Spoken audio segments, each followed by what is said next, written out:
Welcome everyone to this session of BMS Talks. This evening, we're going to delve into black dots, scabs and scurf.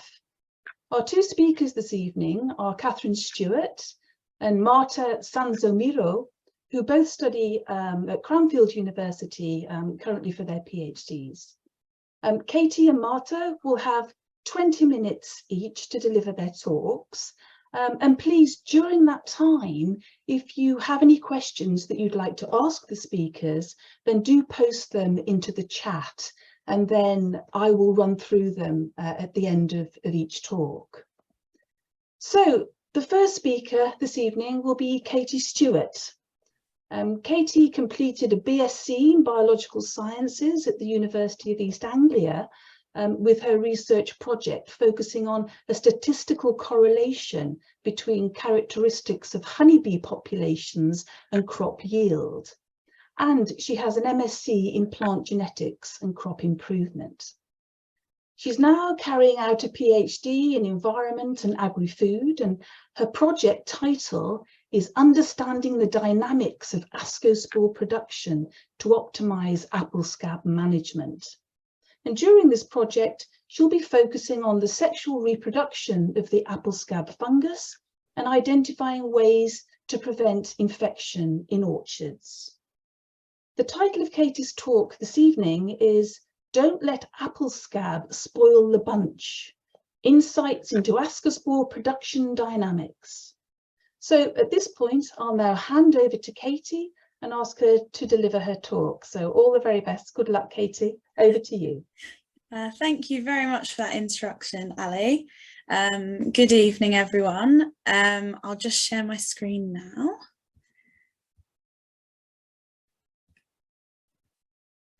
now. So hopefully that's visible to everyone. So yeah, as Ali mentioned, my talk tonight is titled Don't Let Apple Scab Spoil the Bunch, Insights into Ascospore Production Dynamics. So apples are one of the most widely cultivated tree fruits worldwide, and apple scab is an economically detrimental disease which can be found in most apple growing regions. It's caused by the ascomycete fungus, Ventura inaqualis, and it can cause up to 70% loss of the crop in a single growing season because it produces these dark scabby lesions on the surface of the fruit, which make it unmarketable to consumers. So just to give you a little idea of what I'm talking about, so these are what scab lesions look like on both the fruit and the leaves. Depending on the time of the year or the season, this can look a lot more severe. And it can also cause premature senescence and leaf fall, which provides the primary inoculum for the following season, but also can impact the growth and vigour of the trees for the following year. Current management strategies include a combination of control methods, so resistance breeding, which is the introduction of resistance genes into new apple cultivars, fungicide application, which is the kind of the most common method of control, and also orchard sanitation practices, which can include leaf litter removal and also like pruning of the canopy. So Ventura inaqualis has two phases of reproduction. This is what I'm going to be focusing on. Well, this is what I focus on for my project. This right here is the primary phase, which consists of the fungus overwintering in fallen leaf litter as sexual fruiting bodies known as pseudothecia. The primary inoculum, which is predominantly ascospores, will then be ejected from the pseudothecia following rainfall, and then these will infect new leaves in the springtime. Primary inoculum can also consist of asexual conidia, which can overwinter in buds, which form on the shoots of the trees, and also the wood, which is known as wood scab. In the secondary phase of reproduction, Infections are caused by asexual conidia, which form on which form from the lesions on the leaves and fruit, which were subsequently formed by the primary inoculum. Several conidial infections can occur throughout the growing season, as long as environmental conditions are optimal. So the combination of both sexual reproduction with several cycles of asexual reproduction mean that scab is a very challenging disease to manage effectively. So moving on to my actual project. So the overall aim is to use both past and future experimental knowledge regarding ascospore production to optimise apple scab management within orchards. So two questions I have initially been investigating are, is sex initiated on the leaf before leaf fall? And is sex more likely to succeed between lesions on the same leaf? In the next few slides, I'll break down my project into specific objectives and also kind of where I'm at in each of these objectives, and I've got some preliminary data as well. So my first objective is looking at sex initiation. This kind of follows on what I just previously mentioned. So previous data suggests that sexual mating is more likely to occur between isolates on lesions of the same leaf rather than independently affected leaves. And this is likely because of physical distance barriers between two different leaves. Obviously, if they're on the same leaf, they're a lot closer. So for an initial trial experiment, I took leaves from established grafted trees. So this means that like it's a cultivar, it's not a rootstock. And I took leaves with single and also paired lesions. I then overwintered these under controlled conditions. This just literally means make sure it's cold enough, so about 4 degrees, kept them for a few months to allow them to mate. And I overwintered these either as individual leaves or as paired leaves, so like put together. And then I used both light and scanning electron microscopy to attempt to identify the formation of pseudophycia between the lesions on the leaves. So I have some interesting images that I took at the Cranfield scanning electron microscopy department. So this image is showing, which was a leaf disc. It shows the kind of healthy region. I've got no idea. There it is. The healthy region, which is like down here, and then the scab lesion. So this is made up of fungal mycelia, which this is kind of a zoomed in image. And then on the right, this is what I presume to be a conidia, which is the asexual structure. Unfortunately, in this trial, I couldn't find any pseudophycia, which is what I'm aiming to look at, these sexual structures. However, I'm hoping the next experiment will yield some better results. So the next experiment is I will be inoculating the rootstocks myself with either a single parent isolate or 2 compatible parent isolates in a mixed inoculum. And then I'll be doing pretty much the same thing. So sampling the leaves with single and paired lesions, controlled overwintering, either individually or paired, and then microscopy.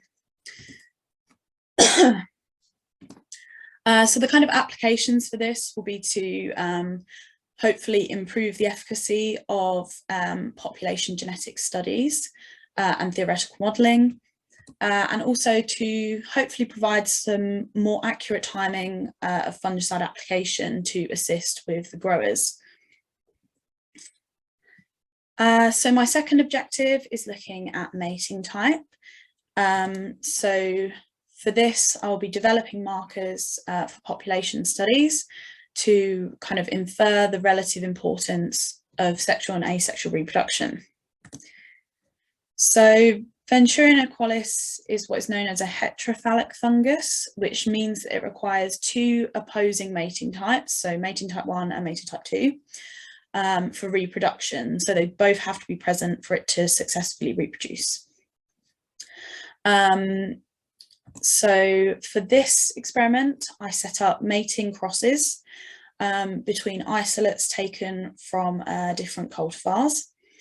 And then I use these to identify distinct mating groups based on successful production of ascospores between the isolates. So I managed to get a few successful crosses, which was good because it took quite a few months to set up.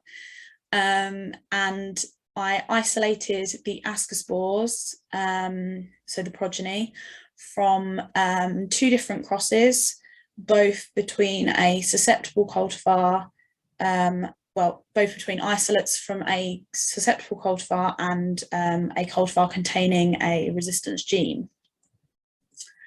I will then be back crossing the progeny with the parents, so that basically just means mating the progeny with the parents to determine which are mating compatible, and then this can roughly determine what mating type they are.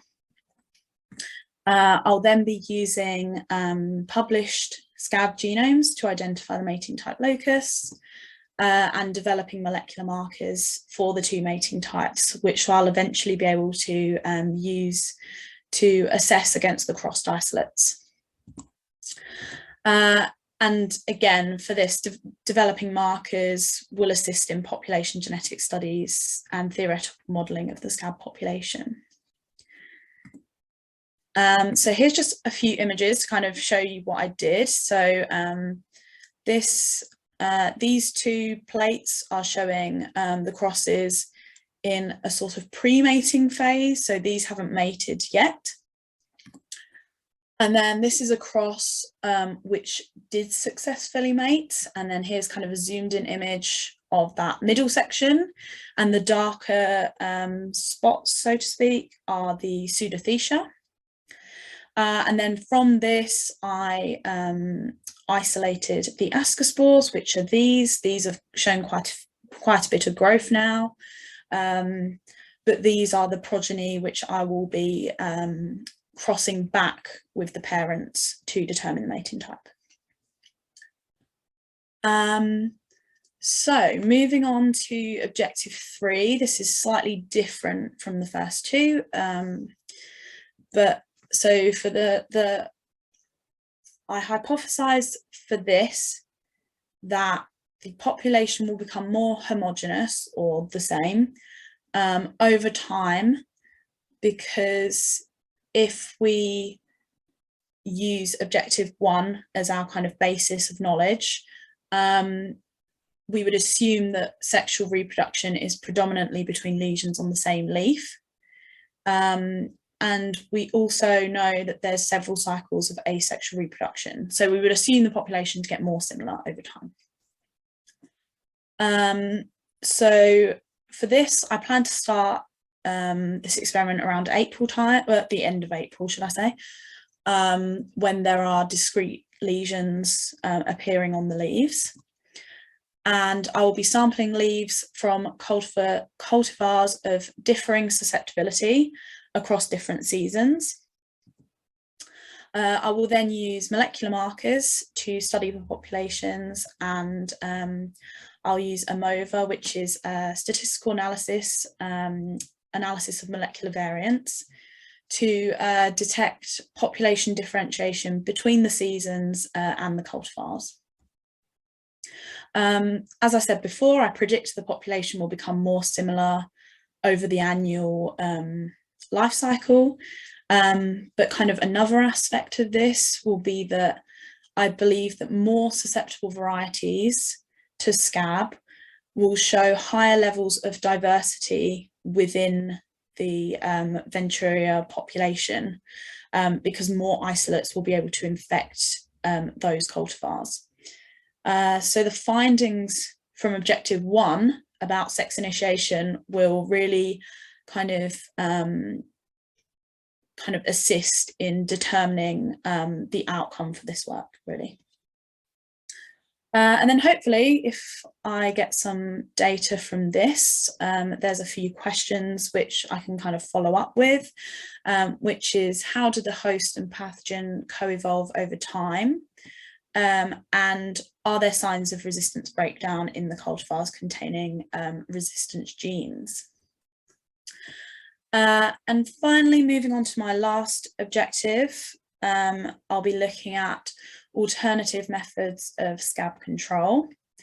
So currently, fungicides are the most effective method for reducing scab in orchards. However, they're unsustainable, environmentally damaging, and with the number of applications required between like 10 to 15 per season, they can be really expensive. And kind of further to this, it's likely that in the future there will be further legislation for fungicides. So looking into alternative methods is always a good idea for the future. So the kind of overall aim for this objective will be to identify an alternative control method which is comparable to fungicides, but I'm also hoping to identify a control agent with a dual purpose so that it could be sprayed post-harvest to leaf litter to encourage degradation, but also kind of bud break time on the leaves of the trees to kind of prevent scab for that season. So just to break it down into two different experiments, the first is looking at leaf litter degradation. So leaf litter is the main source of primary inoculum, as I previously mentioned. So it's incredibly important to remove this effectively to reduce the severity and incidence of scab for the following season. The current methods for removing leaf litter are shredding and burning of the leaves.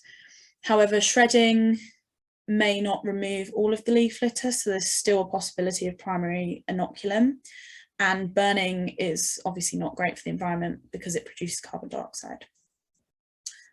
The kind of aim for this study will be to identify a product which can either degrade the leaf litter itself or can encourage the colonization of other microbes which may be able to break down the leaf litter.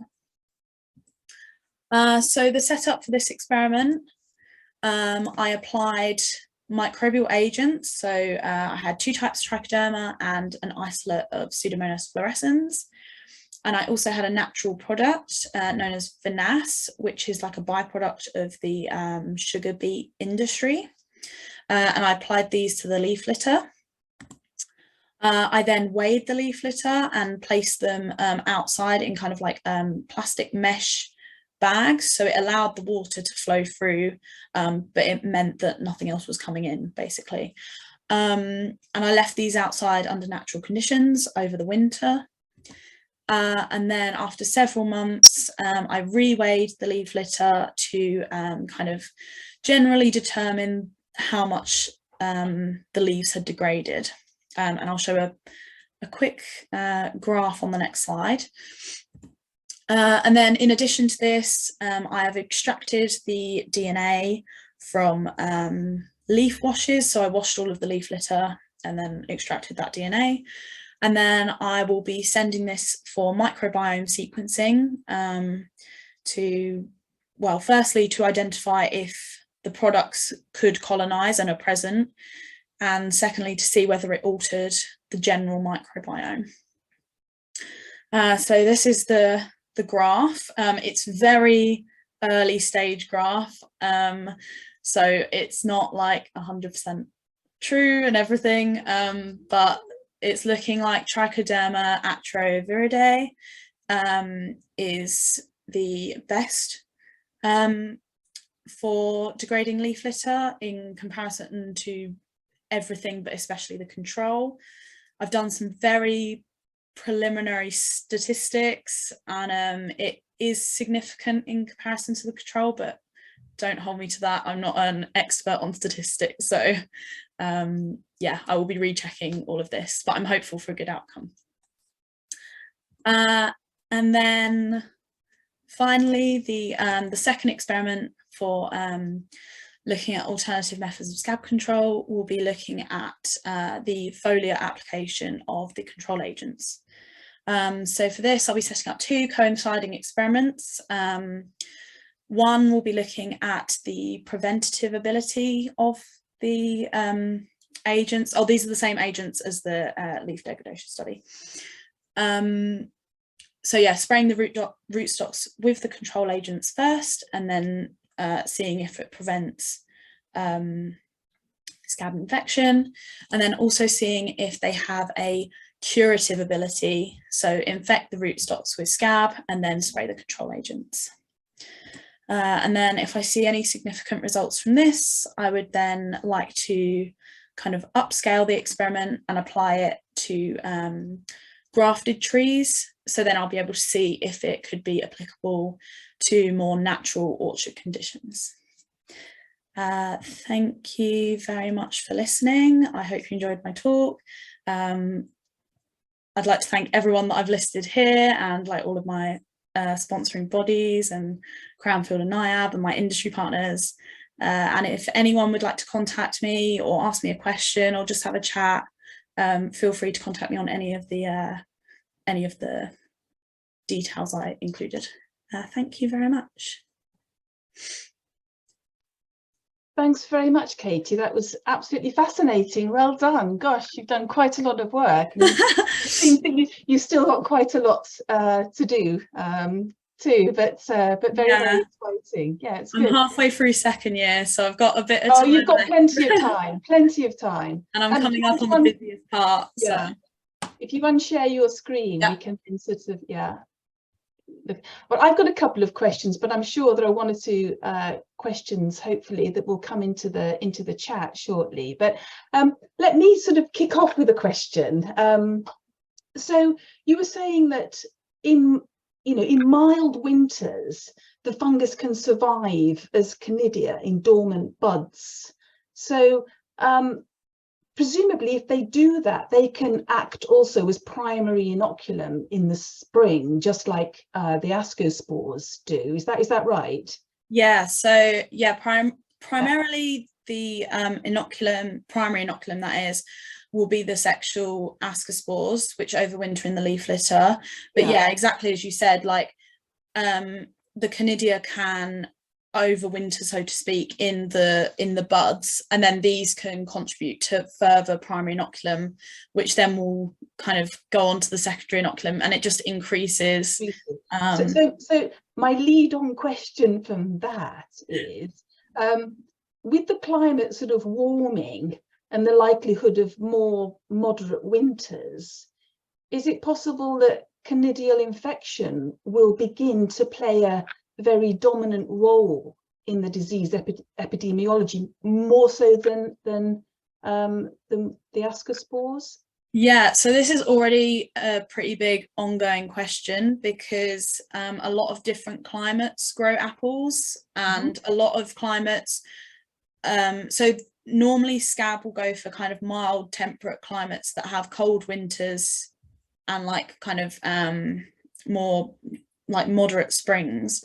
But a lot of countries that grow apples are seeing infections, but it's more likely that these infections are conidial infections. So even if, well, I say if, the climate is already warming, if we don't get those cold winters, it's still very likely that it will just infect continuously as conidia rather than sexually reproducing, which it's potentially easier to control because they won't increase in genetic diversity.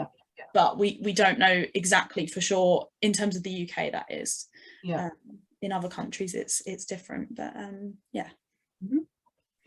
And I have a question actually on the sort of the life cycle. I mean, you didn't really touch on it, but I'm fascinated to know if you know anything about it, because I don't, but I know that there's some kind of sensing mechanism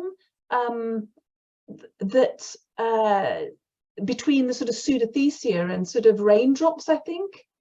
So it's just is it like vibration or something? I mean, how it's does more that work? just the rainfall, just kind of, it like splashes it and just like forces it out, because they're not the most like hardy of structures. So as soon as like the rainfall splashes, it's quite a lot of kind of pressure, so it just kind of like forces the ascospores out of the pseudothecia, and then that just causes them to like kind of spray in, and then they get into the air. And okay, brilliant. I'm just looking in the chat. Is there anyone out there who would like to ask Katie a question on her work? It would be great if we had some more questions in the chat. If not, I've probably got another question up my sleeve. Go ahead. So I'm fascinated by this. So you did a lot of SEM work, and you were saying that you found it difficult to see the pseudothecia. You were getting a lot of Canidia Marta there, but you couldn't see the pseudothecia. Do you think actually maybe doing a sort of a TEM rather than an SCM, so rather than looking at the surface of the leaf, maybe cutting through it and taking sections and looking through it, you might see those initial sort of pseudothecia appearing? So I've actually only done one kind of run of the scanning electron. It was mainly to see if our protocol would work. So the leaves, because we just took them from the trees, we weren't even sure that they all had kind of lesions with different mating types. So they quite possibly could have all been clonal colonies, or they could have just not been the same mating type. We don't know, because they're not, like, we didn't set them up to be compatible. Of course. So with this experiment that we're doing now, we are setting it up so that there'll only be kind of individual lesions, which we wouldn't think to show anything but Canidia. And then kind of paired ones, which we would hope to see something. But I do think TEM is a good kind of thing to think about, because I don't really know too much about microscopy as a whole. That's the only time I've done it. So looking at different methods. It would make sense. Sounds like a good idea. I mean, I think it just allows you to see sort of cross-section through, rather than just sort of zooming in on the surface. And I do think on the surface they don't really look like too much. They look more just like kind of like circles, like they don't like I can't really think of the word. They look almost like they do on the plate, which of the image that I showed, but like a lot further zoomed in. They're definitely got a better structure, like a sideways view. So that's definitely something to consider for future work. Anybody, any more questions for Katie? I think everyone's gone to sleep. I'm not seeing anything in the chat. So Sally, I don't know whether I'm just not seeing it, but I can't see anything in the chat. You can't see. Okay, that's fine, right? Well, look, I've got another question then. So you were talking about trichoderma and Pseudomonas in your was it objective 3? I think it was. So what I'm interested in is. Are you using those? Is that your control agents? Have I misunderstood? No. So so we're looking at different microbials to see. Well, the first one was if they can degrade leaf litter, and the second was if they can kind of prevent scab or cure scab by like out competing them. So these are the things. These are kind of almost biocontrols. I don't want to call them biocontrols because it's a bit loose on terms, but so we're comparing them to so the actual controls we used were just sprayed with water, and then we also did a fungicide control. So we sprayed them with 2 different fungicides. I can't remember which ones right off the top of my head, as kind of like almost like a positive control. So So yeah, we're seeing if we can identify a microbial that could have the same impact as a fungicide, basically. Yeah. And so you got an interesting result with Trichoderma atroviride. And I mean, do you want to comment on that? What do you think's happening? I mean, is it sort of as I said, I only looked at this like last week, so it's very fresh. It could just be that the Trichoderma is just very good at breaking down leaf litter. It could be a complete fluke result. I have no idea. I haven't done all of the statistics yet. There have been, in terms of not for scab, but for a lot of different infections on other crops, quite a lot of the time trichodermas do work because they're very quick at colonizing everything. So I'll see a bit more when I get to the leaf experiments, which I'll be setting up soon. But in terms of leaf litter degradation, I'm not 100% sure why it's better. I couldn't tell you.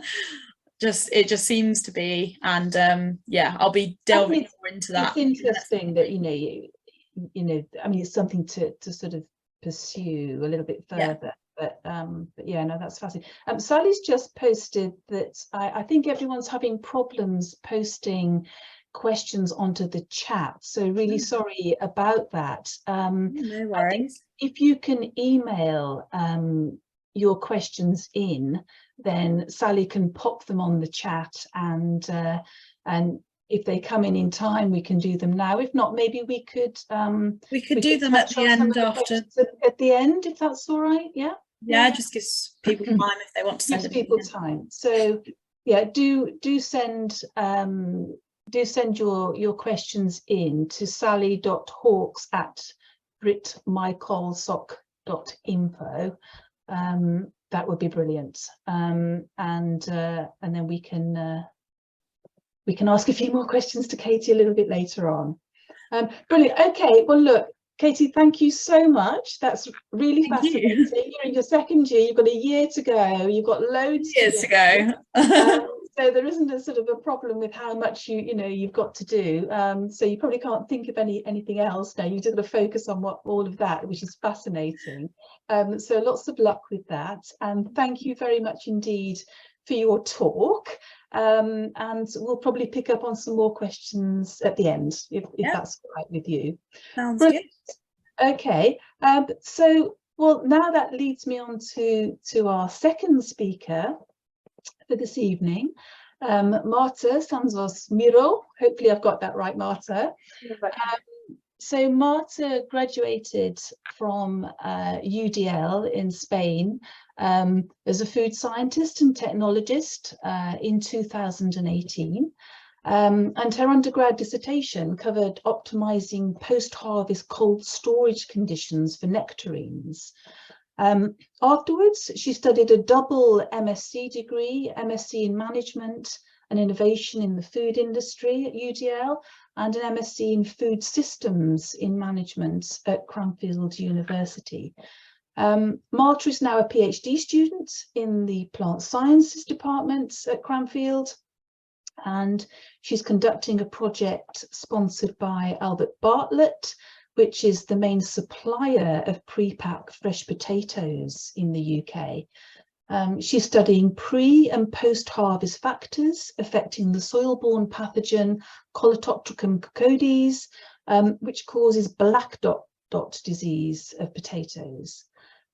Marta's talk this evening is entitled Elucidating the Impact of Environmental Factors on the Ecological Performance of Coleoptricum cacoides and Helmithosporium solani.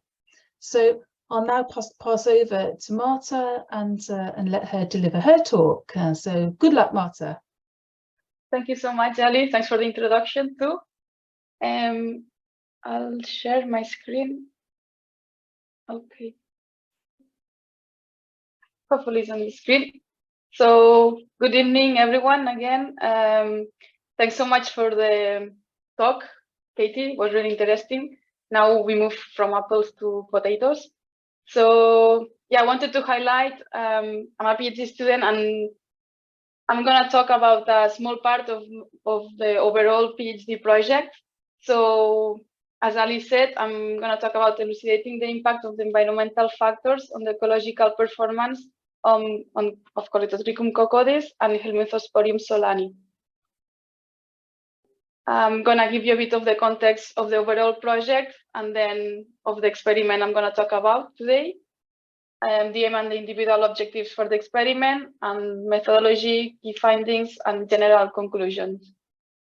So to put you in context, potato black dot is a tuber blemish disease caused by the fungus Coleotrichum coccodes. This is a microsclerotia of the fungus. The microsclerotia, when I talk about microsclerotia, is the hard survival structures of the fungus, which is the ones that are gonna stay in the field and can infect the next generation of potatoes. And this compound is the one that gives the name to the disease, because we can see these little black dots on the potato tuber skin, as you can see in the image. And the problem is that these little black dots, you cannot see them if you, if you don't have a microscope or if you don't really get close to the potato, you don't see them, but then they can develop to this this brown lesion that we can see in the image of the right. And that decreases the quality of the product, and it's a problem because there is a current growing demand for fresh and packed potatoes. Therefore, consumers will reject these potatoes if the lesion of the skin is quite severe, and that's causing a challenge in the UK potato industry. So here I wanted to show how the disease can develop through post-harvest cold storage.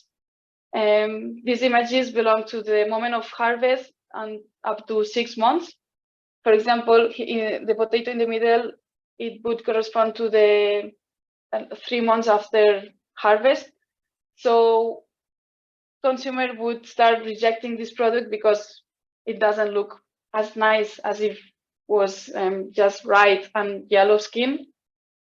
And so my project, as Ali mentioned, I'm doing field trials, post-harvest trials, because I want to elucidate the impact of different pre and post-harvest factors on the incidence and severity of black dot lesion during post-harvest cold storage, to see where are the optimum conditions to keep this lesion in a low level. So, sorry. Coleotrichum coccodes, as I mentioned, the microsclerotia before, it's a survival structure that can survive between growing seasons in the field. That means that if we find this microsclerotia in the field, is more like the potato tubers, the daughter potato tubers are gonna have potato black dot after the harvest. But also, if we have the acid that is infected by Coleotrichum coccodes, but the soil is healthy, it's likely that the daughter tuber is gonna also be infected by potato black dot. Then we have another challenge here that, as you realize, I'm talking about 2 different fungus on the title of my talk. And so far I just been talking about black dot. So there is another potato disease, which is silver scurf, that's caused by the fungus Helminthosporium solani. And as we can see in this image, because this is a microscope image, maybe we can see a bit of a difference between the symptoms of both diseases, but in real life and in industry, for example, it is challenging to differentiate between these two diseases. So that's why in this experiment we wanted to test both fungus, and that's why also because, as I said, my project is looking at pre and post-harvest conditions, but we know that if I have to do field trials and then post-harvest trials, these experiments can last up to 18 months. So that's why I carried out in parallel these in vitro experiments to have data quicker. And I'm going to talk about two different experiments. The first one is to elucidate the effects of temperature and water availability, trying to mimic field conditions. And then the second experiment, again, I'm testing different temperatures, but simulating different stages of the potato supply chain, either retailer or home. And that's, I'm going to refer to them. Experiment 1, pre-harvest conditions, and experiment 2, post-harvest conditions.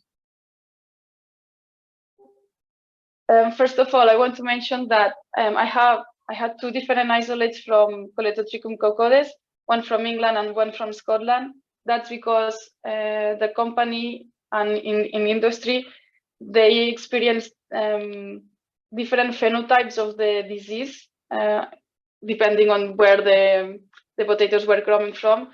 So in this case, in one of the seasons, they were concerned because in England, so in Norfolk, where the potatoes are grown, and for my experiment, the disease, the potato black dot, was more severe than usual, and at the same period, they weren't facing the same problem in Scotland.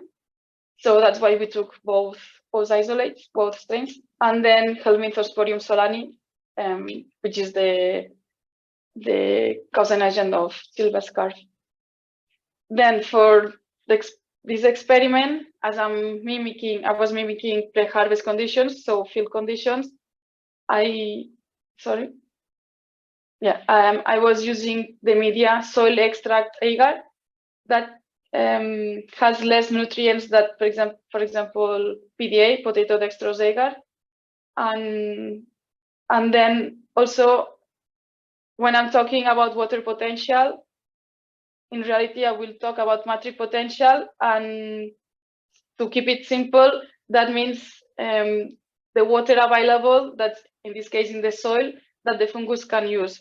So I will talk about drier or wetter conditions. The factors to take into account in the experiment were the temperature, the average soil temperature. I have for 11 and 15 degrees. 4 degrees is because we were simulating the average soil temperature over winter when there are no potatoes planted. And then 11 and 15, because as I said, I was taking two different strains, one from Scotland, from Perth and Kinross, and the other one from England, from Norfolk.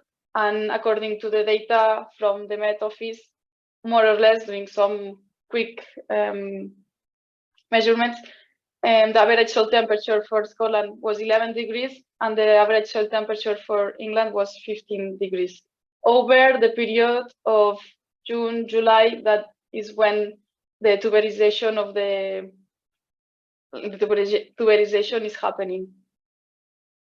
And about the water potential, we had the control where I wasn't modifying the water availability, and minus 1.4 megapascals. That in a simple way, I meant that the conditions were drier. If we move to the second experiment, which is simulating the post-harvest conditions, again, I had the same isolates. And in this case, I was using natural potato dextrose agar, which had more nutrients, and it was to mimic the potato itself. I didn't have any water restrictions, so here I'm going to talk about water activity. And the factors I was testing, it was the temperature. I had 4 degrees simulating storage temperature. So as I mentioned, I'm talking about fresh market, and potatoes destined for fresh market normally are kept between 3 and 4 degrees, which is different from the processed the potatoes that they are destined for processed market, which would be around 8 degrees.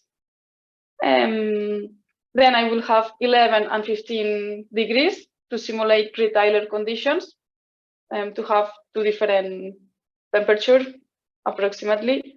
And then 20 degrees simulating when the potato tubers get home in the consumer house. And water activity, it was 0.99 in all the experiment. Here I wanted to show how I started. So I received Albert Bartlett sent potatoes from Scotland and from England. So I isolated them in potato dextrose agar. And from here I did a purification and I obtained the isolates that I will work, well, I had worked with during the experiments. Here I put this picture because I thought it was a nice picture to show Coletotrichum cocodes. We can see the sclerotia too and the mycelia. And then the experimental design, just quickly, just wanted to show that we had different isolates for each origin. And then I wanted to highlight too that to ensure that we had enough replicates and everything, we followed and this experimental design where I had different replicates. And then also we had both isolates from Cavi, because you can think like, okay, I isolate my fungus from the potato directly, but I wanted to have something as a reference to see that everything was going well. So we had also black dots and silver scurf as a reference, and that was included in the experiment. Here I'm showing the inoculation. I use a 4 millimeters diameter surface sterilized cork borer, and that was at the moment of the inoculation. And then I was measuring in perpendicular the diameters to measure the fungal growth, and that was done daily until the mycelium, so the white part, was reaching the edge of the plates.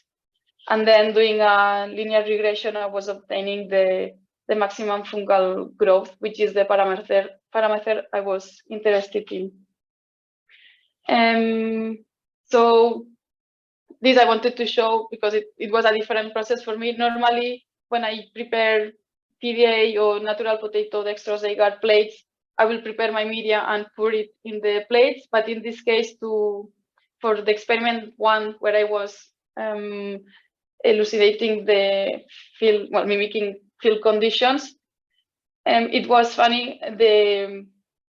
It wasn't the normal procedure. So to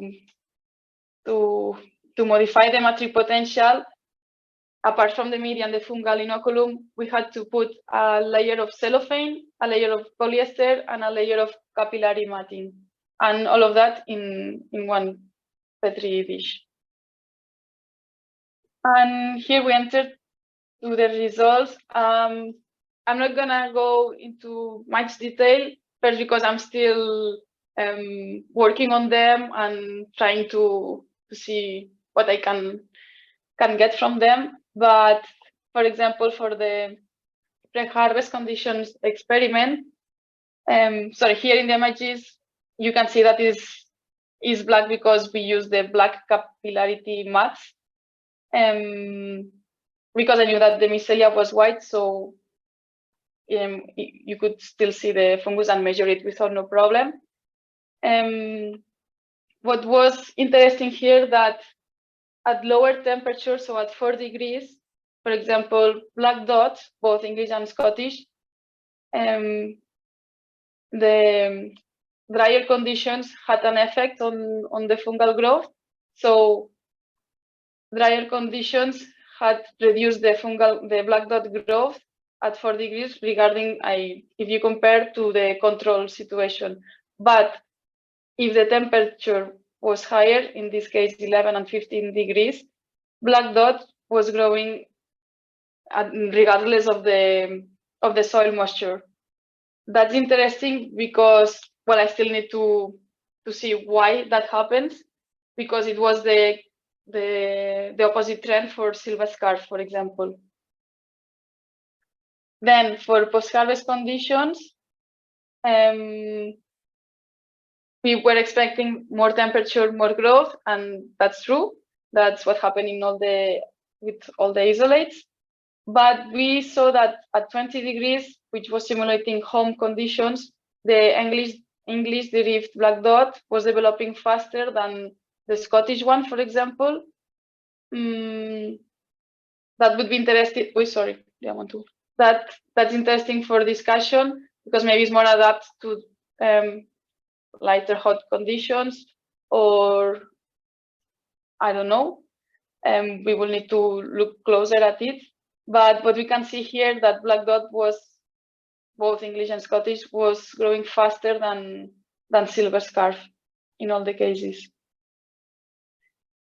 And this slide, I put it as an anecdote, because in the left side picture, we can see black dots in soil extract agar, and we can see that there is no sclerotia, so we cannot see any little black dots.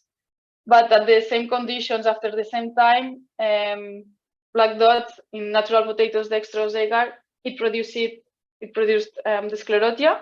So that's interesting to know. I just realized this when I was doing the experiment, so I wasn't recording the diameter of the sclerotia, just the mycelia. So, for example, it's one of the things to take into consideration if there is further work to do. And yeah, this is the summary of what I said. But what I want to highlight here, that I think it's important, and Katie also mentioned it, that there's a changing climate going on. So higher temperatures, precipitations, depending on where, can be drier or wetter conditions. We need to know all of that. We need to know how the fungi, in this case Coleotetricum cocodes and Helminthosporium solani, are gonna act towards these upcoming conditions, because so far there wasn't too much research on that. And I think it can be interesting to know and to understand the patterns and how they would act in the future. Also, I think further ecophysiological studies could be done to complement this study, because it's a preliminary study where we just measure, in fact, temperature and different water potentials of water activities. So I think it would be good afterwards for the growers also to see where, what's happening, what can happen, where they can plant, where they can't. And also, as I said, as it's an overall project, the main aim of my project is to, at the end of the day, is to create a model to predict when is the best moment to market a crop. So I don't want the potato to get with a high fungal load and then I cannot sell it. So the project is mainly trying to figure it out based on modeling when is going to be the best moment to sell this crop. And then this little experiment also the data that I obtained from this experiment can be used for this model. And yeah, I wanted to thank Albert Bartlett for supplying the tubers, my supervisors, the Applied Mycology group, Professor Naresh Magan and Professor Angel Medina. And as I'm part of the plant science laboratory, I also wanted to thank them because, yeah, they helped me to wash potatoes, they helped me to do everything in the lab. So thanks to everyone, and thanks for listening today. I'm happy to take any questions and yeah, open a discussion, which I'm sure I can still learn about it. Thank you. Marta, thank you very much. That was absolutely fascinating, really interesting. So I'm just looking to see if we've got any questions coming in. Leon Frey says, a very insightful talk, so that's great. I've got a couple of questions just to kick us off. First of all, how do you know that you've isolated Coleotricum coccoides from potato tubers? Particularly because obviously there are so many similarities in symptoms between the two fungi. Are there any specific markers for the fungus that are available to help you? So, well, thanks for the question. For Coleotricum coccoides was easy in the sense because the stock that I received, it was mainly affected by black dot. Also, I mean, the industry sent it to me, and then trying to isolate. It's true that I had some problems because I had some contaminations, but then when I thought I had Coleotricum coccoides, we have this book that we can identify the pathogen, and then also via microscope, we check that was Coleotricum coccoides. And right now, just to double check and confirm and everything, I'm doing the DNA extractions to send it and to check. There are markers, yes, but for Coleotricum coccoides was easier, just a visual assessment. It's true that for Helminthosporium solani was a trickier because it's much similar to other fungi, so the mycelia and so on, I couldn't really identify it, but yeah, like with the experts and everything, because I'm not a pathologist and I'm not, so yeah, I asked for help. So yes, good. That's the right thing to do. I've got another question. I'm just looking, there aren't any other questions yet coming in, so if anyone does have any questions for Marta, please post them and I can ask them. So another question, so I mean the black dot fungus, so Coleotricum, it's an opportunistic fungus, an opportunistic pathogen. So it takes advantage of the situation if things are sort of suboptimal, so if the temperature's not right or whatever, from what you were saying. So will the presence of the scurf fungus, Helminthosporium solani, for example, or any other surface pathogens, would they influence the degree of infection? I mean, is there competition between fungi or other organisms present on the tubers that you're aware of? Question. So based on the experience, well, in the industry, I know that at the end of the day, black dot and silver scarf, they are so similar. Well, the phenotypes are so similar, they just merge. So they don't tend to. That's the other thing. Like depending on the cultivar, like the phenotypes are really different. But we are working with Maris Piper, which is the most grown variety here in the UK and the one that they commercialize the most for fresh market. So in this case, in Maris Piper, we just merge them together. Right. So that's one of the things. They don't overlap, at least in Maris Piper. And it's true that based on my experience here in the lab, I see, for example, this season, I have a lot of Rhizoctonia, but I think it's black scarf, if I'm not mistaken. And when there is Rhizoctonia, I barely see black dot. So I don't know if that would be another lead to continue or listing. Yeah. But yeah. Excellent, good. So another question then, what's the optimum temperature of growth then for both fungi? So both of them have the same optimum temperature. The optimum temperature for growth, which is between 20 and 25 degrees. Right. But normally we don't, if you think in a supply chain, we don't get to this temperature. So yeah, so we're fine. But yep. Okay. I'm just looking to see if there are any more questions. So another question. So what are the current practices sort of to manage potato black dot disease in the field and in storage? So in fact, Katie already mentioned some of them during her talk, quite similar. In field, the main current practice is crop rotation. because as I said, as it's a soil-borne pathogen, if you have black dot in the soil, is likely that it stays there for at least 10 years. So we need to change field. And then we use also fungicides, foliar and in furrow. And in storage, the main thing so far is temperature, keep in this case 3-4 degrees. And after, when the potatoes get to the storage, there is a curing process. That means that cool down the temperature. And recent research showed that the shorter time is this curing process, the better, in the sense that black dot is gonna develop less during storage. But we still need more research on which factors can reduce. Yeah, fantastic. So there's a message in the chat here from George. He said, is there any method to avoid growth of the fungus in potatoes and apples? He said as well, but potatoes obviously more relevant to your talk. So is there any method of avoiding growth of fungus? As a consumer, no, I would say.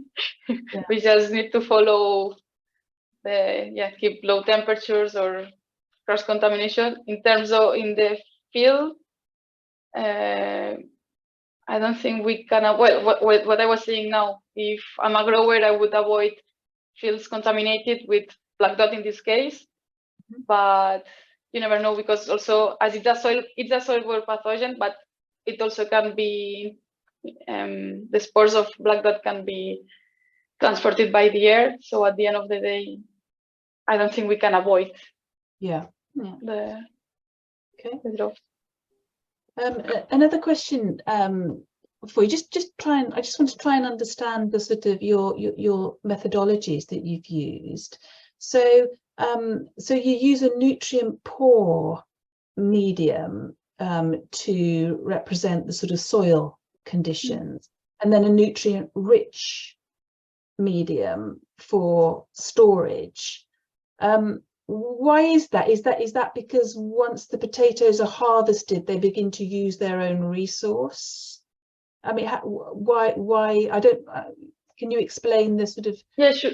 No, my mind was, if I'm trying to mimic field conditions, as the fungus is in the soil, I want to see how it spreads in the soil.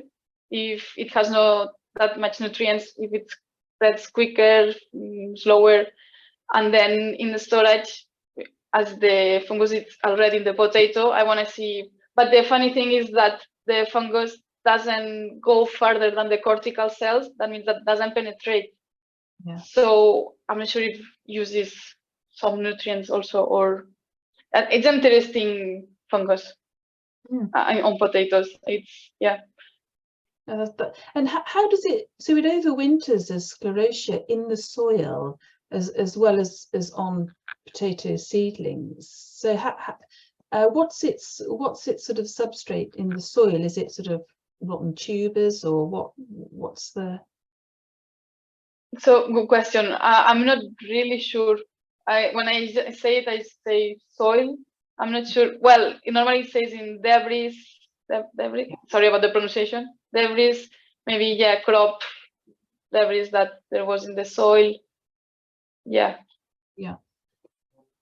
Okay. No, fascinating. Brilliant. I'm just looking to see if there are any more questions relevant here. No, I don't think so. I think that's probably everything. Great. Well, Marta, thank you very much indeed. That was a really interesting talk, fascinating. And so what we'll do now, I think, is we'll actually get both speakers back, and then we can see if there are any other questions in the chat. I think that's the best thing to do.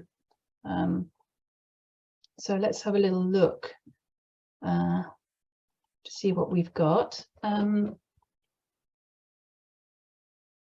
So we've got a message from Cameron. If growing apples in a moderately isolated spot, e.g. in a garden out in the country, and you eliminate Venturia through careful management, or it doesn't occur, is there a known distance over which Venturia has difficulty transversing? I don't have apple scab in the garden that I'm aware of, and I'd discourage my neighbours to plant apples if I knew the distance. Katie. So I did answer it in the chat, but I don't know if anyone Oh, can have you? read. Right. I don't know if people can read the chat, so I can just read out what I wrote. Read out what you put, yeah. If that's easier for everyone, because I don't know who can actually read it. So what I put was just, hello Cameron, thank you for your question. It's difficult to judge. There have been some studies into inoculum load, but personally it's not my area of expertise, so looking at the spread of inoculum. I'd say it's unlikely there'll be any scab if the trees are clean when planted. Also, depending on what type of cultivar you plant, so some are a lot more susceptible than others. Personally, wouldn't recommend Gala, it's susceptible to everything. But there are some that are better. I can't think of which ones are better for home growing at the moment, sorry. Also, the inoculum load will dilute across distance as well, so the infection would likely not be too bad if it did get anything. But personally, we don't think it travels very far, but this is why I'm looking into sex initiation of the fungus, because if it can only mate between lesions on the same leaf, then the risk is significantly reduced. And then I just put at the end, don't take this as total confirmation, but I don't think it should be a problem. Great. So I don't know if everyone can now see the chat and your response to George as well. So you responded to his message, which was, are there any treatments to remove the fungus? Do you want to run through your? So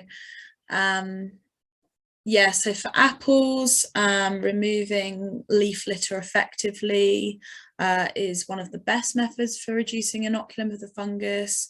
I know I previously mentioned that some methods can be better than others, and sometimes it doesn't remove all of it, but currently it's the best method for at least reducing the severity.